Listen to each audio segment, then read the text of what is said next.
पाऊस पडलेला आहे तर अशा सुंदरपैकी मोगऱ्याच्या कळ्या भरपूर अशा कळ्या लागलेल्या आहेत.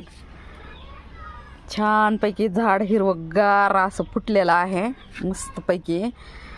आणि इकडे आहे मी रताळं लावलं होतं तर हा रताळ्याचा वेल आलेला आहे.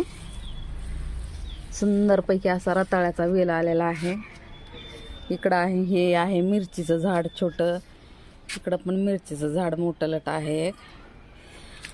पाऊस पडल्यामुळं ना छोटे छोटे झाड आता यायला लागले तर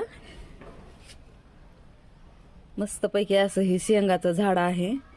वरण्याच्या शेंगाचं झाड. इथं कारल्याचं आलेलं आहे आणि इकडं कळ्या फुललेल्या आहेत मस्तपैकी अशा छान. आणि तिकडं आलेला आहे गुलाब.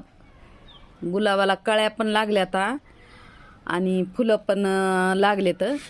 एक फुल फुललं या मस्तपैकी अशा कळ्या लागलेल्या आहेत. तर छोटे छोटे झाडं पावसामुळं मे महिन्यातच उगवलेले आहेत. तर आता याला शेंगाना दिवाळीच्या टायमामध्ये शेंगा लागतात त्याला, वरण्याच्या वेलाला वगैरे, कारल्याला कारले. खूप सुंदर असे झाडं छोटे छोटे छोटे उगवलेले आहेत. हे मिरचीचं मोठं लट झाड आलेलं आहे. छानपैकी व्हिडिओ असा टेरिस गार्डन आपलं.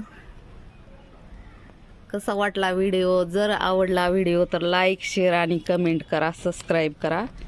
धन्यवाद. Bye bye. Take care.